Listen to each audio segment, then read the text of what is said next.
আমি যে ফেরিতে করে আসতেছিলাম আমার উপর আক্রমণের জন্য ডাকাত দল প্রস্তুতি নিয়েছিল, তারপরে প্রশাসনের সহযোগিতা আমি সেখান থেকে এসেছি। এটা অত্যন্ত দুঃখজনক। যদি ঘটনাটা সত্য হয়ে থাকে আমরা আইনানুগ ব্যবস্থা নেব। জনাব হান্নান মাসুদ, আমি যে নোটিশটা দিয়েছি এটার উপর তো আমার বক্তব্য আছে। ব্যক্তিগতভাবে এটা এত বেশি হুমকির মুখোমুখি হতে হচ্ছে, মাননীয় স্পিকার, আমি আসলে নির্বাচনের আগ থেকেই আপনারা জানেন আমি যে অঞ্চলে জন্ম নিয়েছি সেই অঞ্চলে একটি দ্বীপাঞ্চল, এবং যেখান থেকে ইলেকশন করেছি সেই জায়গায় ভূমিদস্যু জলদস্যুদের উৎপাত অনেক বেশি। এটা ধারাবাহিকভাবে গত পরশু আমি হাতিয়া থেকে আসার সময়ও প্রশাসনিকভাবে এবং বিভিন্ন মারফতে জানতে পেরেছি আমি যে ফেরিতে করে আসতেছিলাম আমার উপর আক্রমণের জন্য ডাকাত দল প্রস্তুতি নিয়েছিল, তারপরে প্রশাসনের সহযোগিতা আমি সেখান থেকে এসেছি। এর আগেও আমি 2বার আক্রমণের শিকার হয়েছি, নির্বাচনের সময় 3বার আক্রমণের শিকার হয়েছি। আমার পক্ষে যারাই কোনো কথা বলে, এমনকি মসজিদে আমার জন্য দোয়া করেছে, সেই মসজিদের ইমামকে মসজিদের ভিতর থেকে বের করে এনে প্রচণ্ডভাবে তার উপর হামলা করা হয়েছে, এবং তাকে আজকে প্রায় 1.5 মাস ধরে তাকে চিকিৎসা নিতে হচ্ছে। আমার উপর যারা আক্রমণ করেছে আমি আপনাকে সেই জায়গায় কিছু নোটিশের সাথে কিছু ডকুমেন্টস দিয়েছি যে সরাসরি অস্ত্র হাতে আমাকে কোফাতে আসা হয়েছে। একজন সংসদ সদস্য হিসাবে আমি এই বিষয়টা এখানে উপস্থাপন করতে বাধ্য হচ্ছি, কারণ এই জায়গাটায় আমি মনে করি সন্ত্রাসীদের কোনো রাজনৈতিক ঠিকানা নেই। প্রতিনিয়ত বিভিন্ন একটি রাজনৈতিক দলের পদধারী এবং বিভিন্ন ক্ষেত্রে পূর্বের ফ্যাসিবাদী লোকজন তারা সরাসরি ফেসবুকে থেকে একটি রাজনৈতিক সংগঠনের এখনকার শেল্টারে থেকে ফেসবুকে ভিডিও আকারে আপনারা যদি তদন্ত দেন, তদন্তে আমরা রিপোর্ট পেশ করব, ভিডিও দিব, এবং প্রত্যেকটা রেকর্ড আমাদের কাছে আছে যে তারা কিভাবে আমাকে হত্যার হুমকি দিচ্ছে, এলাকায় ঢুকতে না দেওয়ার হুমকি দিচ্ছে। আমি তো আমার যেই এলাকা যেখান থেকে আমি নির্বাচন করছি সেই এলাকায় আমাকে নিরাপদে যাওয়ার ব্যবস্থা করতে হবে, নিরাপদে আমাকে থাকার ব্যবস্থা করতে হবে, আমার সাথে যারা নেতাকর্মীরা চলাচল করবে তাদের নিরাপত্তা দিতে হবে। এটা একজন বিশেষ অধিকারের ব্যাপারে, এটা বিশ্বব্যাপী একজন সংসদ সদস্যের বিশেষ নিরাপত্তা বিধান করা রাষ্ট্রের দায়িত্ব, সরকারের দায়িত্ব।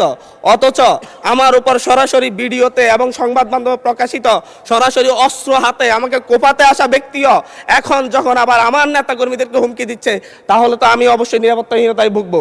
তো এই ব্যাপারটা অবশ্যই গ্রহণ করে আমি মনে করি একটা তদন্তে পাঠানো দরকার, সংসদীয় তদন্ত হতে পারে, এবং কারা এই ব্যাপারে আমাদেরকে, আমি সহ আমার নেতাকর্মীদেরকে কিভাবে হত্যার হুমকি দিয়ে এবং এখন এলাকায় থাকে সরাসরি আক্রমণ করে, এমনকি আমার উপর আমার নিরাপত্তা দিতে যাওয়া পুলিশের উপর আক্রমণ হয়েছে। নট এ সিঙ্গেল আসামি অ্যারেস্ট হয়েছে।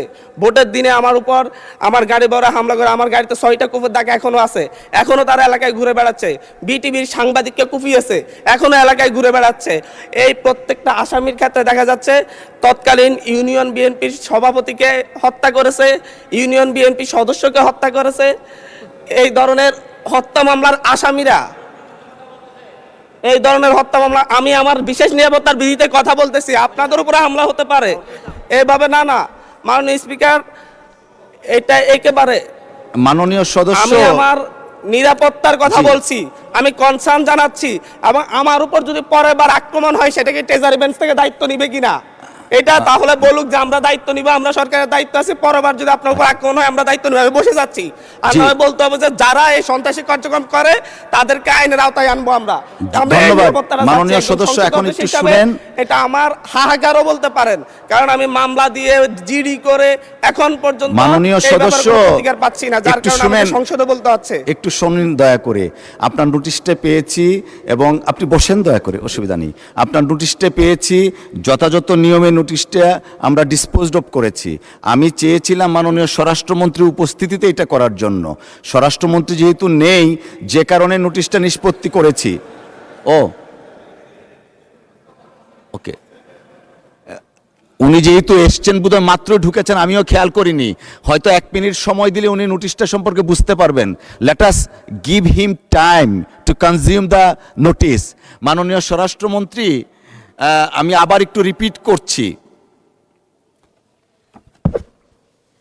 মাননীয় সংসদ সদস্য জনাব হান্নান মাসউদ, তিনি 164 বিধিতে একটা নোটিশ দিয়েছেন, 164 বিশেষ অধিকার প্রশ্নে একটা নোটিশ দিয়েছেন। সেইখানে আপনি যেহেতু এসছেন, আমরা একটু সময় নিয়ে আবার নোটিশটা পড়ি, তাহলে হান্নান মাসুদ সাহেবকেও অ্যাড্রেস করা যাবে।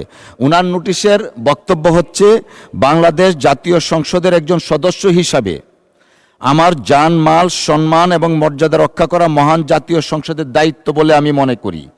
এটি আমার বিশেষ অধিকারও বটে। বিগত 25শে ফেব্রুয়ারি 2026 ইংরেজি তারিখে নির্বাচন পূর্ববর্তী ও পরবর্তী সহিংসতায় ক্ষতিগ্রস্ত পরিবারকে দেখতে গেলে আমার গাড়িবহরে আমাকে হত্যার উদ্দেশ্যে সন্ত্রাসী হামলা চালানো হয়, যার প্রতিবাদে জামায়াত, এনসিপি সহ বিভিন্ন রাজনৈতিক দল বিবৃতি প্রদান করে।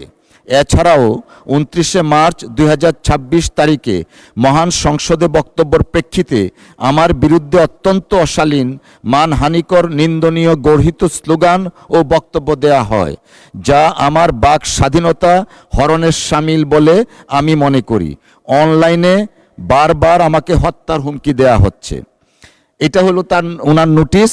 আমাদের বক্তব্যটা এমন, মাননীয় সদস্যের উত্থাপিত বিষয়টি অত্যন্ত দুঃখজনক। কোনো সংসদ সদস্যের উপর বা যে কোনো ব্যক্তির উপর এরূপ হামলা অনাকাঙ্ক্ষিত, তবে বিষয়টি সাম্প্রতিক কোনো নির্দিষ্ট বিষয়ের মধ্যে সীমাবদ্ধ নয়। এছাড়াও মাননীয় সদস্যের বিরুদ্ধে কে বা কারা এই ধরনের বক্তব্য দিয়েছেন তা নোটিশে স্পষ্ট নয়। তবুও আমি মাননীয় সদস্যের উত্থাপিত অভিযোগের বিষয়ে অত্যন্ত সহানুভূতিশীল, কিন্তু কার্যপ্রণালী বিধি 165 উপবিধি 2 এবং 165 উপবিধি 4 অনুযায়ী বিধিগত সীমাবদ্ধতার কারণে নোটিশটি গ্রহণ করতে পারছি না বলে আন্তরিকভাবে দুঃখিত। তবে আমি মাননীয় সদস্য জনাব আব্দুল হান্নান মাসুদের নোটিশে উত্থাপিত বিষয়ে কার্যকর আইনানুগ ব্যবস্থা গ্রহণের জন্য মাননীয় স্বরাষ্ট্রমন্ত্রীকে অনুরোধ জানাচ্ছি। ধন্যবাদ। মাননীয় স্বরাষ্ট্রমন্ত্রী, মাইকটা দিবেন প্লিজ।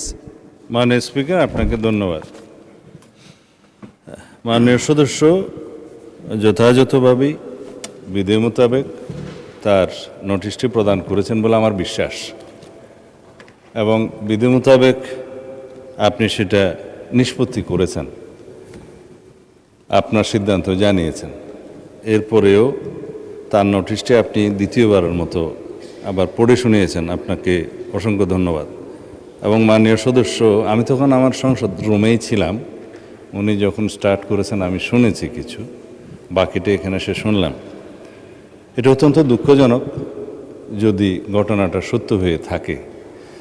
তো এই বিষয়ে আমি এখনও অনুরোধ করব, মাননীয় সংসদ সদস্য কোনো যদি জিডি অথবা মামলা সংশ্লিষ্ট থানায় না করে থাকেন, এখনও তিনি ইচ্ছা করলে সেই বিষয়ে ওনার অভিযোগ সংশ্লিষ্ট থানায় দায়ের করতে পারেন, এবং সেই বিষয়ে আমরা আইনানুগ ব্যবস্থা নেব।